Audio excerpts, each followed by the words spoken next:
Tudo o que for ligado na terra será ligado no céu.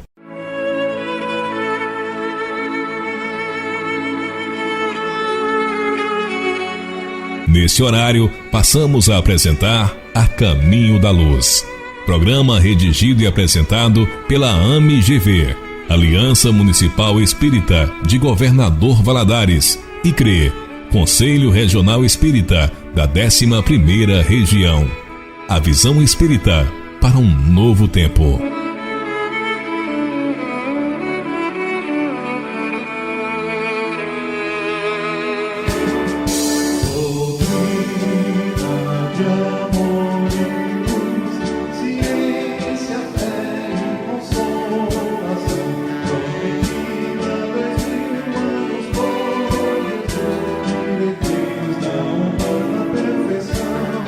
Em 2 palavras, eu posso resumir tudo o que aprendi sobre a vida.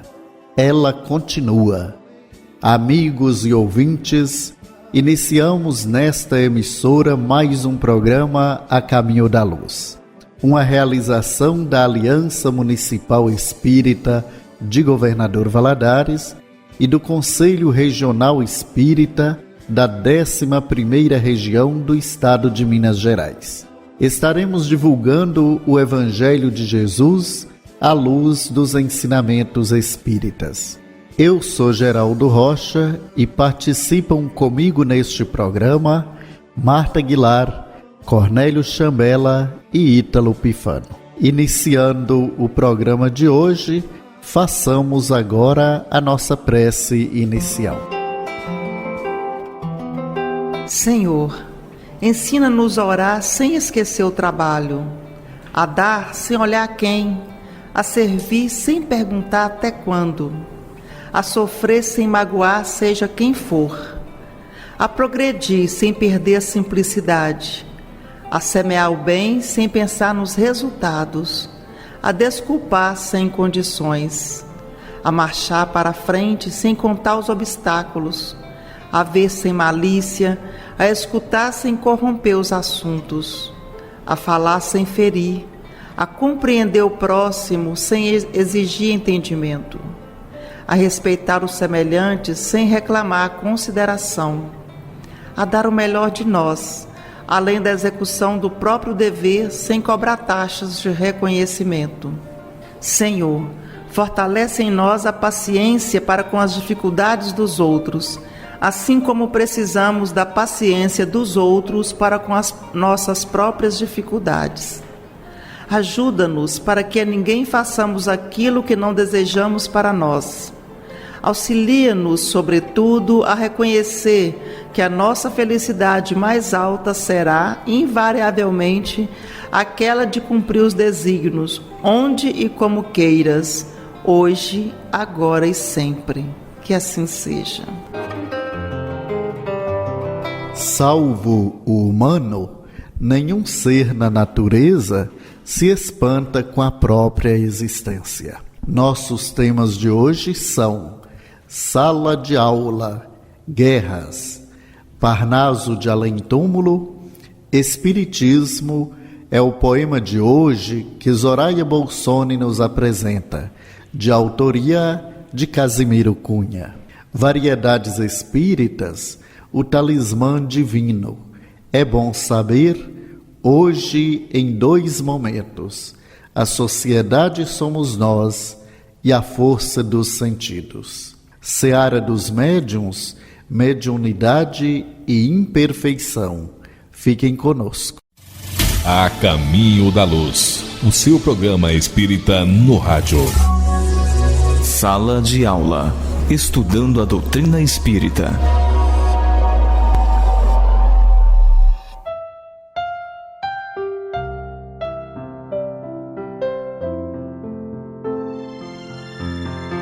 Queridos ouvintes do programa A Caminho da Luz, no programa de hoje, damos continuidade ao estudo do capítulo 6º da 3ª parte de O Livro dos Espíritos, sobre a lei de destruição, com a continuação do tema Guerras. Que objetivou a providência, tornando necessária a guerra? A liberdade e o progresso. Desde que a guerra deve ter por efeito produzir o advento da liberdade, como pode frequentemente ter por objetivo e resultado a escravização?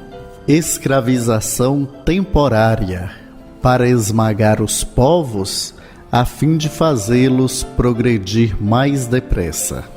Na revista O Semeador, número 994, de julho de 2014, artigo É necessária a guerra, Renato Costa comenta: a resposta ao desdobramento da questão 744 é interessante, pois mostra que mais que apenas ensinar, o sofrimento acelera o aprendizado. Numa situação de submissão, as pessoas são mais solidárias, aprendem a importância de se ajudarem mutuamente, tornam-se mais pacientes, mais tolerantes, impossibilitadas que estão de realizar tudo o que desejam. Um povo subjugado é obrigado a mudar seu modo de vida, o que muitas vezes é benefício para ele e para outros povos. Um caso relativamente recente foi a invasão do Tibete pela China.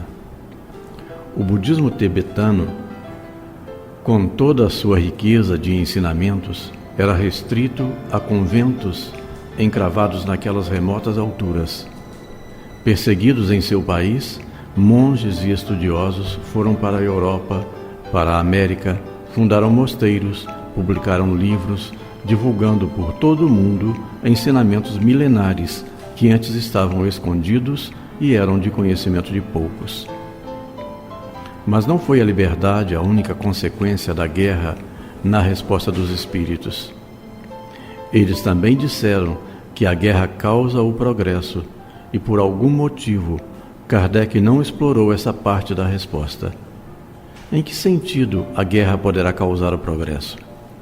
Examinando a história desde as mais remotas eras, veremos que as guerras e as invasões foram responsáveis no passado por levar conhecimento de uma parte a outra do mundo. Alexandre Magno levou conhecimento e hábitos da Grécia para a Ásia e trouxe conhecimentos e hábitos da Ásia para a Europa. Roma absorveu conhecimentos dos gregos e espalhou pela Europa suas leis, costumes e técnicas de engenharia, preparando povos ainda primitivos para a civilização.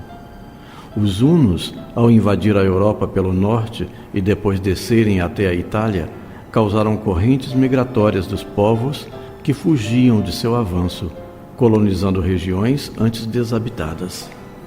Os mouros só invadiram a Península Ibérica, levaram para a Europa conhecimentos de astronomia e engenharia que haviam aprendido com os egípcios e os gregos. Hoje, o conhecimento é compartilhado por toda a humanidade pela TV e pela internet. Não há mais necessidade de guerras para prover esse progresso. Mas no século XIX, quando foi escrita a codificação, a resposta dos espíritos fazia, como não podia deixar de ser, todo sentido. Nações em guerra investem maciçamente em pesquisa para fins exclusivamente militares. Mas ao fim do conflito, muitas descobertas e invenções voltadas para a guerra acabam se tornando úteis para fins pacíficos. Em decorrência desse fato, a medicina, a engenharia, as ciências em geral e as tecnologias sofrem grandes avanços em decorrência das guerras. O progresso, no entanto, não está limitado ao conhecimento e aos avanços científicos e tecnológicos, pois, como todo espírita sabe, existe um aspecto do progresso que é mais importante, o progresso moral. Em que sentido, então, a guerra poderia fazer crescer o progresso moral? A resposta a essa pergunta está na parte do desdobramento que Kardec fez e que comentei mais acima. Sob as condições de opressão em que os vencidos se encontram após uma guerra, muitos deles desenvolvem a solidariedade, a tolerância e a paciência. Não são apenas os vencidos, no entanto, que podem progredir moralmente em uma guerra.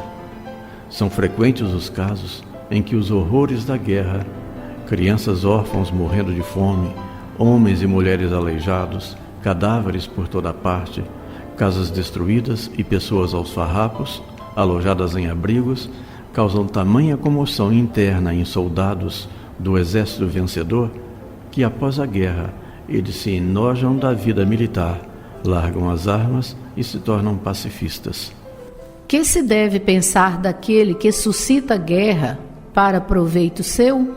Grande culpado é esse, e muitas existências lhe serão necessárias para expiar todos os assassínios de que haja sido causa, porquanto responderá por todos os homens cuja morte tenha causado para satisfazer a sua ambição. Na obra Filosofia Espírita, o espírito Miramês faz o seguinte comentário: os países que suscitam guerras para o proveito próprio são os grandes culpados e responderão pelos desastres que provocarem, dos flagelos que torturam os povos.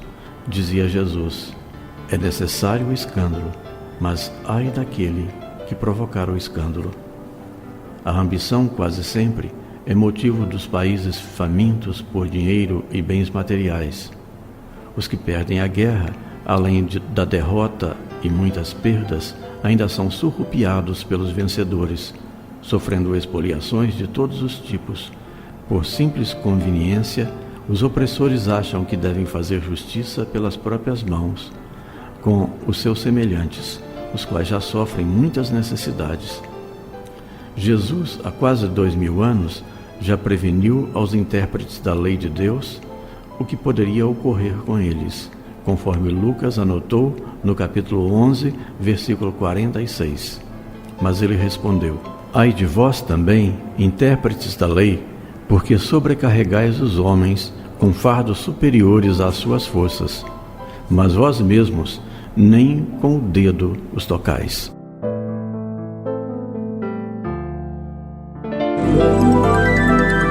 A poesia que veio do mundo espiritual. Parnaso de Além Túmulo. Reflexão e paz.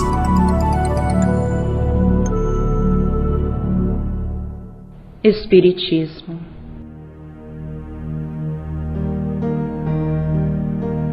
Espiritismo é uma luz gloriosa, divina e forte, que clareia toda a vida e ilumina além da morte.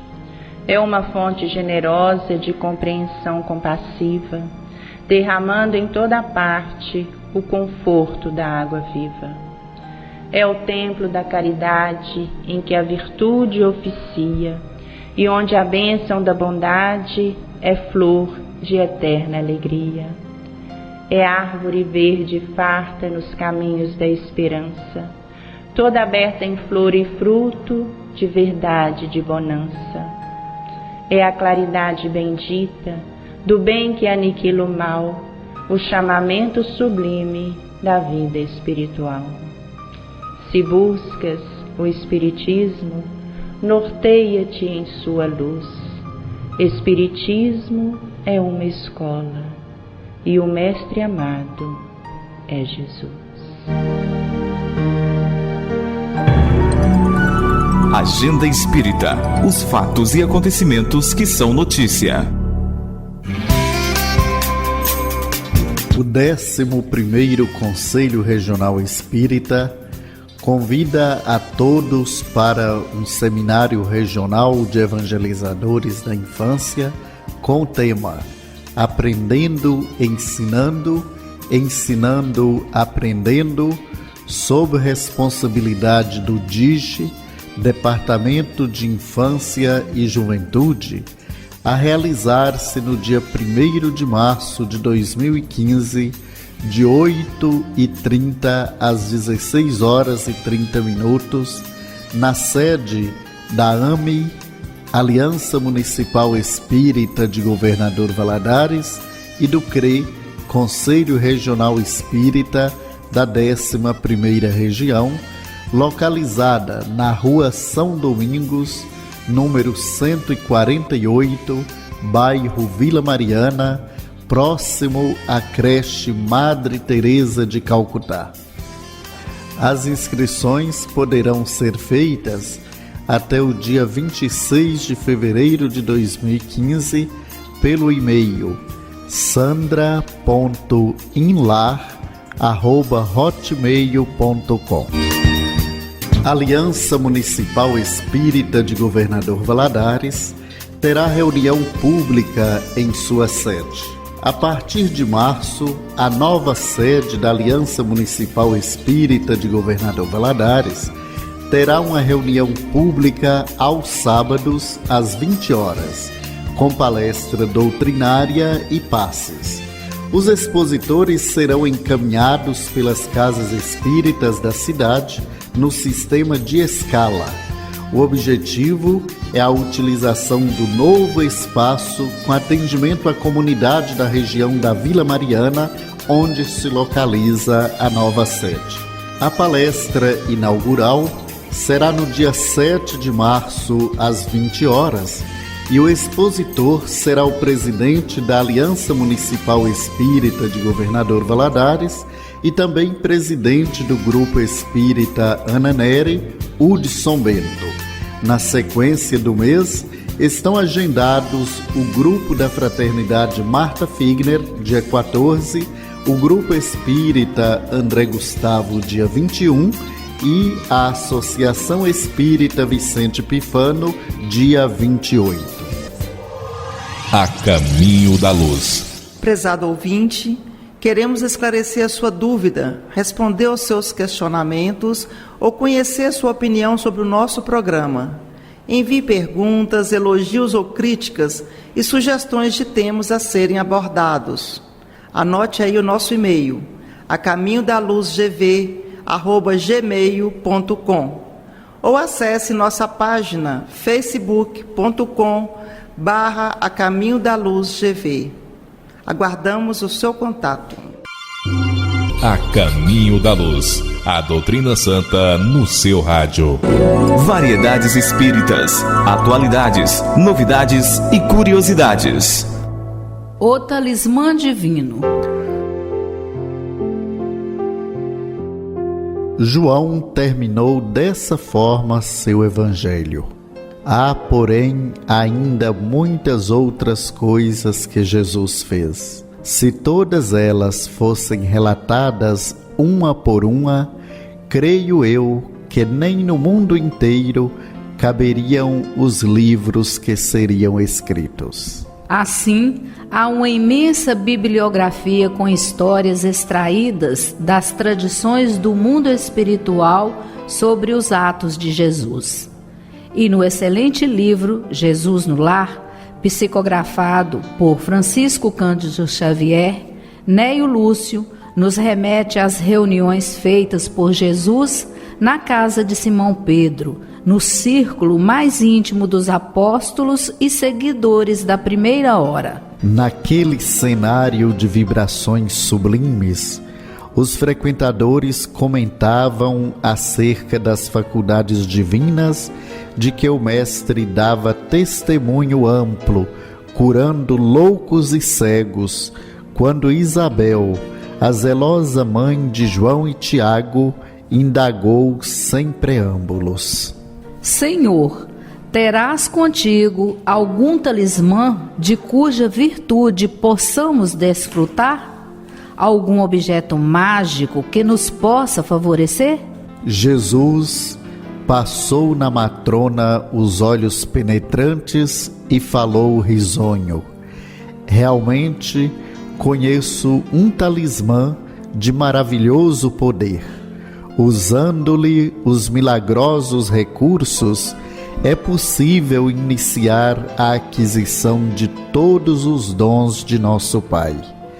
E Jesus continuou a descrever todas as possibilidades de crescimento oferecidas pelo talismã, quando a esposa de Zebedeu perguntou espantada: Mestre, onde poderemos adquirir semelhante bênção? Dize-nos, precisamos desse acumulador de felicidade. O Cristo então acrescentou bem-humorado: esse bendito talismã, Isabel, é propriedade comum a todos. O tempo é o divino talismã que devemos aproveitar. O calendário foi feito pelo homem na tentativa de marcar o tempo, com base nos movimentos do nosso planeta. Rotação, volta completa da Terra em torno do seu eixo, dando os dias e as noites, formando 24 horas que chamamos dia, e translação, volta em torno do Sol, perfazendo 365 dias que chamamos ano. O tempo, entretanto, é a eternidade, um patrimônio divino concedido a todos, indistintamente para o cumprimento de nossa missão principal, evoluir. Cabe a nós aproveitá-lo ou não fazer conta. O resultado será o justo reconhecimento por nossos atos. Diz o poeta Laurindo Rabelo, no poema intitulado A Conta do Tempo: Deus pede estrita conta do meu tempo, forçoso é do meu tempo já dar conta. Mas como dar sem tempo tanta conta, eu que já gastei sem conta tanto tempo? Para ter muita conta feita a tempo, dado-me foi bom tempo e não fiz conta, nem quis sobrando tempo fazer conta, quero hoje fazer conta e falta o tempo. Ó, vós que tendes tempo sem ter conta, não gasteis esse tempo em passatempo.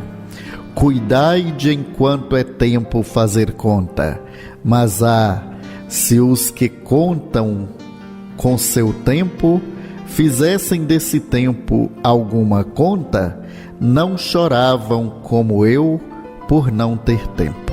Agora estamos vivendo o tempo de transformação do nosso planeta. Ele não será destruído. Haverá transformação moral da humanidade. A Terra subirá na escala da evolução, de mundo de expiação e provas para um mundo de regeneração. O sábio e amoroso Emmanuel, no livro A Caminho da Luz, psicografado por Francisco Cândido Xavier, no ano de 1938, escreveu na introdução: aproxima-se o momento em que se efetuará a aferição de todos os valores terrestres para o ressurgimento das energias criadoras de um mundo novo. E realmente, um ano depois do lançamento desse livro, no dia 1º de setembro de 1939, iniciou a Segunda Grande Guerra Mundial, que se estendeu até maio de 1945, ceifando 55 milhões de pessoas, e muitas delas foram exiladas para outro planeta em estado de desenvolvimento, qual ocorreu na Terra, quando para cá vieram os espíritos exilados de um planeta da estrela Capela. Emmanuel, no livro Plantão de Resposta 2, disse que esse movimento de transição do nosso planeta se completará no ano de 2057. As transformações descritas pela espiritualidade superior, conquanto afetem o orbe terrestre em face dos fenômenos geológicos e atmosféricos, não serão de destruição da vida nem do planeta, e sim da mudança de comportamento e da educação dos sentimentos, quando todos seremos convidados, por intermédio da dor nossa e dos outros, vivenciando e presenciando os acontecimentos. Todos, sem exceção, estaremos envolvidos, pois não há privilégios na lei divina, como afirmou Jesus no Sermão da Montanha. O Pai Celeste faz nascer o seu sol sobre maus e bons, e vir chuvas sobre justos e injustos. Planejamos nosso tempo nesse ano de 2014 através do poder de decisão e esforço para lutarmos contra nossas más tendências. Os espíritos superiores responderam a Allan Kardec na questão 845 de O Livro dos Espíritos. Não há, porém, arrastamento irresistível, uma vez que se tenha vontade de resistir. Lembrai-vos de que querer é poder. Aproveitemos o talismã divino que nos trará a solução para os nossos problemas, sabendo que a Terra é o atalho nas estradas de ascensão. André Luiz conta no livro Nosso Lar que após passar mais de 8 anos consecutivos nas esferas inferiores, ficou surpreso ao saber que não fora a moléstia a causa de tantos sofrimentos, câncer no intestino, mas o seu procedimento mental no planeta que não estava enquadrado nos princípios de fraternidade e da temperança. O grande instrutor espiritual nunca imaginou que a cólera fosse um manancial de forças negativas que enviamos a nós mesmos e que a ausência de autodomínio, a inadvertência no tratado com os semelhantes, aos quais muitas vezes ofendeu sem refletir, conduzia-no frequentemente à esfera dos seres doentes e inferiores. Após todo esse sofrimento, que poderia ser evitado, André Luiz vem, por intermédio desse livro de ouro da espiritualidade, escrito há mais de 70 anos, a conclamar-nos ao aproveitamento do tempo. Ó amigos da terra, quantos de vós podereis evitar o caminho da amargura com o preparo dos campos interiores do coração? Acendei vossas luzes antes de atravessar a grande sombra. Buscai a verdade antes que a verdade vos surpreenda. Suai agora, para não chorardes depois. Muita paz.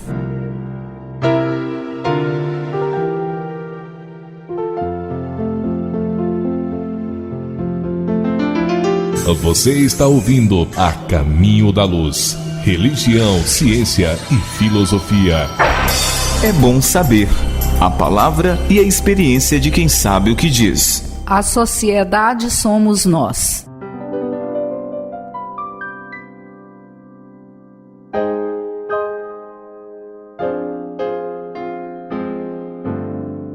É evidente que, se não fossem os preconceitos sociais pelos quais se deixa o homem dominar, ele sempre acharia um trabalho qualquer que lhe proporcionasse meio de viver, embora se deslocando da sua posição. Mas entre os que não têm preconceitos ou os põem de lado, não há pessoas que se veem na impossibilidade de prover as suas necessidades em consequência de moléstias ou outras causas independentes da vontade delas? Numa sociedade organizada segundo a lei do Cristo, ninguém deve morrer de fome. Questão número 930 de O Livro dos Espíritos. Há indivíduos indolentes e indisciplinados que vivem em situação difícil por sua própria culpa. Mas há também os que experimentam amargas privações decorrentes de circunstâncias alheias à sua vontade. O doente sem recursos, o velho sem abrigo, a criança abandonada, o operário desempregado, o homem marginalizado em virtude de problemas de comportamento. Imagina-se que providências a respeito do assunto são de alçada exclusiva do governo, chamado ao atendimento da população carente e à erradicação da miséria. No entanto, A sociedade somos nós, cidadãos que a compomos. O governo é apenas uma representação. Não podemos, portanto, debitar-lhe inteiramente a solução desse problema, mesmo porque a cristianização da sociedade não depende de iniciativas dos poderes constituídos. Fraternidade, solidariedade, misericórdia, caridade, compaixão não são passíveis de imposição por decretos. Consideremos ainda que o governo não é onisciente, onipresente, onipotente. Ele não sabe tudo, não vê tudo, não pode tudo.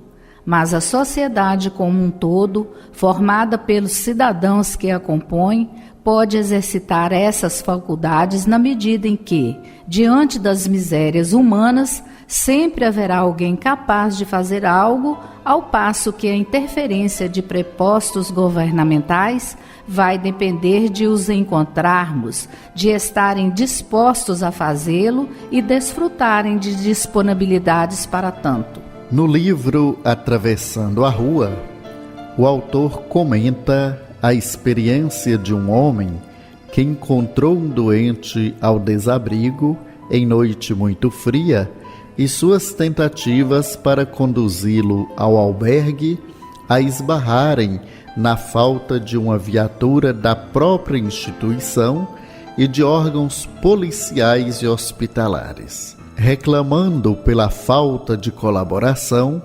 deu o assunto por encerrado. No dia seguinte, o doente foi encontrado sem vida, morreu de frio. De quem foi a culpa? Do governo, sem dúvida. O albergue, o hospital, a polícia, que direta ou indiretamente o representam, falharam na medida em que não se adequaram ao desempenho de suas funções. Mas há um cúmplice, o samaritano vacilante, que naquele exato momento em que topou o doente, era o melhor representante da sociedade para socorrê-lo. Bastava usar seu automóvel ou providenciar um táxi, já que uma vida humana vale bem mais que embaraços ou despesas decorrentes de semelhante iniciativa. O recalcitrante socorrista, bem como dezenas de pessoas que passaram por ali, viram o problema e preferiram ignorá-lo. Comportaram-se como membros de uma sociedade que se diz cristã, mas está longe de viver os ensinamentos do Cristo. Evidentemente, não se improvisa o cristão. Ainda assim, não estamos impedidos de ensaiar fraternidade. Se ainda não conseguimos abrir a porta de nossa casa ao necessitado, abramo-lhe as portas da boa vontade, dispostos a fazer algo em seu benefício, sem debitar a iniciativa ao governo, porquanto, diante dos infortúnios humanos, naquele exato momento em que os contemplamos, somos os representantes melhor credenciados da sociedade para ajudar. Estamos ali. Há outro aspecto importante. O governo representa não apenas a sociedade, mas também suas tendências. Ele se vincula à história da nação, suas características, sua maneira de ser. A Alemanha de Adolf Hitler foi a materialização da belicosidade e das pretensões de hegemonia racial de boa parte do povo alemão. Seria, portanto, inocência pretender que indivíduo alçado ao poder se transforme por obra e graça do Espírito Santo num campeão do Evangelho, apóstolo do bem, empolgado pela promoção humana, trabalhando de sol a sol com disciplina, prudência, bom senso, honestidade e, sobretudo, amor pelo semelhante. Poderá surgir de quando em vez um sábio ou um santo na direção de um povo, mas ele próprio terá de lutar contra terríveis limitações e dificuldades, porquanto será um elemento estranho numa coletividade alheia aos seus ideais. A sociedade legitimamente cristã deve ser construída de baixo para cima. Quando a maioria da população for cristianizada, teremos governos capazes de vivenciar plenamente o ensinamento de Jesus. Não há fórmulas mágicas para isso. É apenas uma questão de trabalho, muito trabalho no esforço do bem. Diz o espírito Humberto de Campos, em psicografia de Francisco Cândido Xavier: as missões legitimamente salvacionistas vêm à Terra vestidas de macacão. O verdadeiro missionário é aquele que serve sempre, com inabalável disposição, empenhando a própria existência no esforço em favor do semelhante. Isso explica por que o espírita consciente fatalmente se vincula a obras de assistência e promoção humanas. Creches, berçários, escolas, abrigos, lares da infância e da velhice, hospitais, formando uma mentalidade de participação e de iniciativas em favor dos carentes de todos os matizes. Ele sabe que não há outro caminho.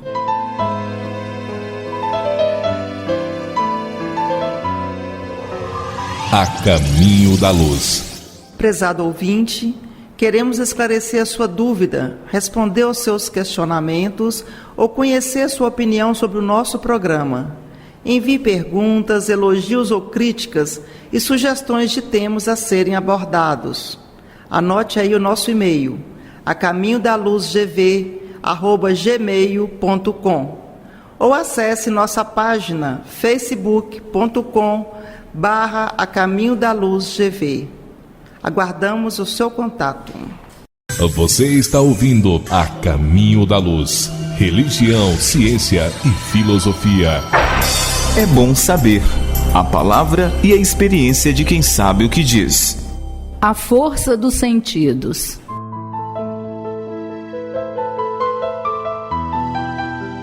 Dentre as muitas assertivas do Mestre Jesus no seu Evangelho de Amor, talvez essa seja uma das mais importantes para o homem terreno, porque ela adverte que os nossos sentidos materiais, a visão, o tato, a audição, o olfato e o paladar, constituem antenas vivas que mostram com nitidez, aqui e do outro lado da vida, o uso que fazemos deles.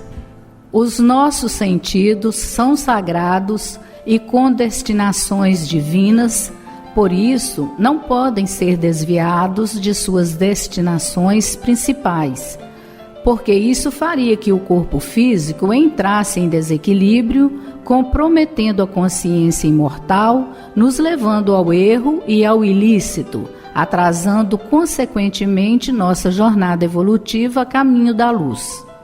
O Divino Mestre Jesus assinalou os olhos, porque é o sentido de primeiro contato com as coisas externas, mas a observação do maior dispensador de bens eternos do mundo serve também para todos os outros sentidos, a fim de que nos possamos nos acautelar no uso deles, principalmente no relacionamento com os nossos irmãos de luta terrena.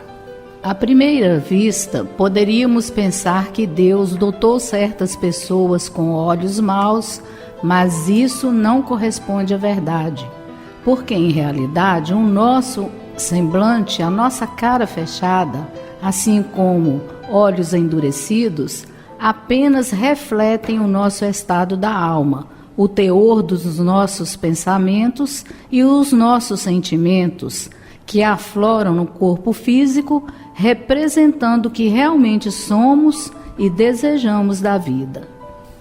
Em síntese, Deus é imparcial, neutro e democrático, não tomando nenhum partido, nem a favor nem contra, e sim, deixa que cada ser humano utilize do seu livre-arbítrio para realizar as escolhas que melhor convém a cada um de nós, assumindo, é claro, a responsabilidade pelos erros e acertos nas experiências realizadas no campo da carne e do espírito. Chamando nossa atenção para a qualidade que devemos dar aos nossos olhos materiais, o Divino Mestre sabe que para se ter um corpo luminoso, sadio e pronto a satisfazer as necessidades do espírito imortal, é necessário um controle diário dos nossos pensamentos e sentimentos, colocando para fora de nós só o que for bom para nós e principalmente para os outros. Quando Jesus afirma categoricamente em seu Evangelho que somos deuses, ele quis dizer textualmente que já possuímos em estado embrionário as características divinas, mas que só se afloram com trabalho, fé, coragem e determinação na luta constante no campo do bem. O corpo físico que ostentamos é o instrumento de apresentação externo do espírito imortal, e pelo simples fato de ainda grosseiro, é difícil de ser controlado e só mesmo uma mente forte, educada espiritualmente, possui condições adequadas para afastá-lo dos vícios, desejos e paixões. Temos ainda o corpo espiritual, que é mais sutil, mais rarefeito e que depois da morte passa a ser o novo instrumento do espírito em novas dimensões do espaço, uma vez que o corpo físico, após o fenômeno morte, é devolvido à natureza de onde foi tirado. Quem já consegue imprimir sentidos materiais, algum quantum de luz, certamente já está preparado para ajudar, para amparar, solidarizar e compartilhar. É através do corpo físico que mostramos a nossa individualidade, assim como nos relacionamos com as demais criaturas animadas e inanimadas de Deus. E exatamente por isso foi que Jesus tentou passar essa mensagem tão divina. Os vossos olhos são luz do corpo, mas se essa luz for trevas, todo o seu corpo estará em trevas, deixando claro, de uma forma cabal e completa, que devemos passar para os outros o que tivermos de melhor, a fim de que possamos receber também o que os outros tiverem de melhor. Quando os nossos sentidos são capazes de externar só o que há de melhor, ou só perceber o que é belo e bom, estamos a caminho da perfeição e somos capazes de iluminar tudo, até mesmo as pequeninas coisas que sem essa luz do corpo passariam despercebida, pois o nosso discernimento estará ampliado ao infinito, nos levando ao encontro das maravilhas da vida superior e, consequentemente, ao encontro de Jesus. Jesus sempre.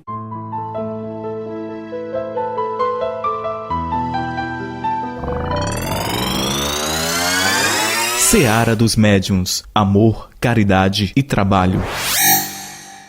Ouvintes do programa A Caminho da Luz, nós vamos hoje falar sobre mediunidade e imperfeição. Repara quantas vezes necessitas de perdão e de auxílio. Erraste na oficina em que dignificas o próprio nome, mas não vacilas em pedir novas oportunidades de serviço e de confiança. Deves quantia importante e não podes pagar no momento certo. Contudo, não hesitas rogar o benefício da moratória. Sofres com as faltas do filho que a vida te confiou. No entanto, esperas regenerá-los em novas experiências. Mas profundamente alguém que o vício ainda em sombra, entretanto, não temes avaliar-lhe os compromissos e reajustes.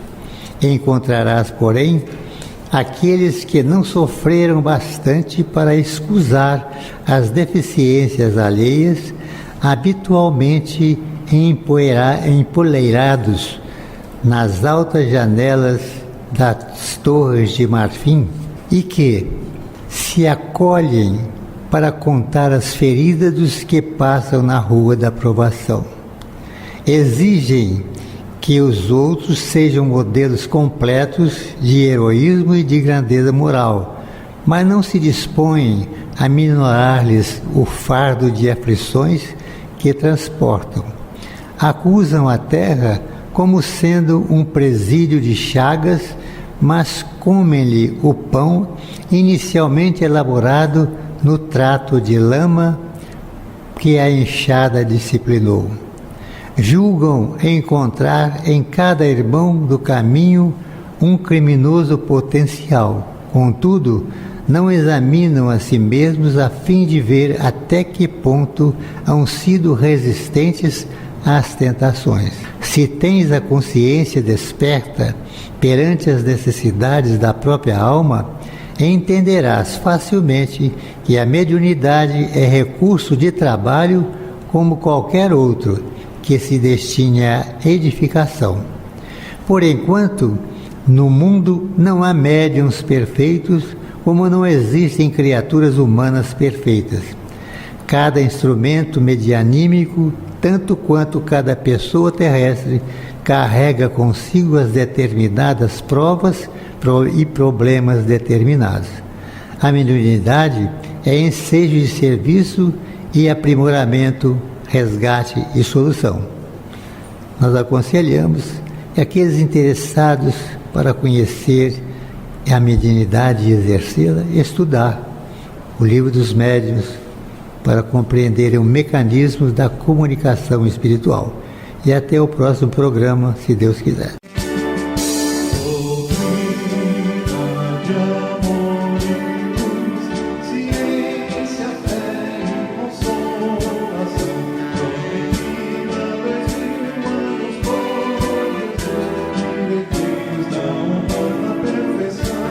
O que sabemos é uma gota, o que ignoramos é um oceano.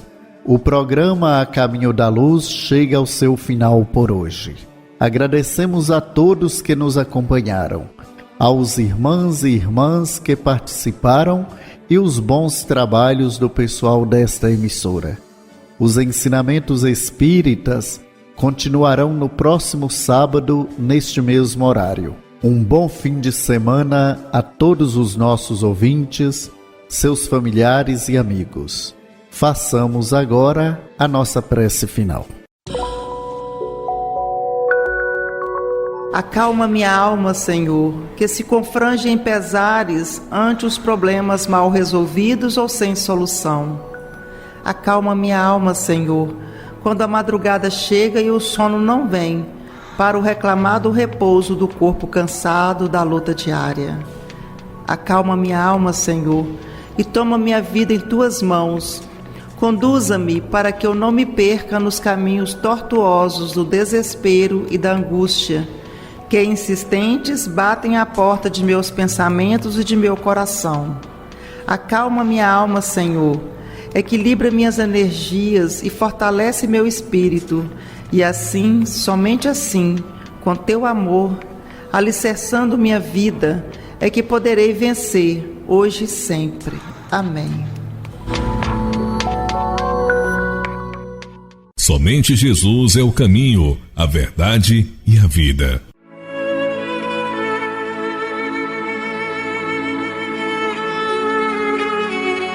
Você acompanhou conosco o programa A Caminho da Luz. uma realização da Aliança Municipal Espírita de Governador Valadares e do Conselho Regional Espírita da 11ª Região.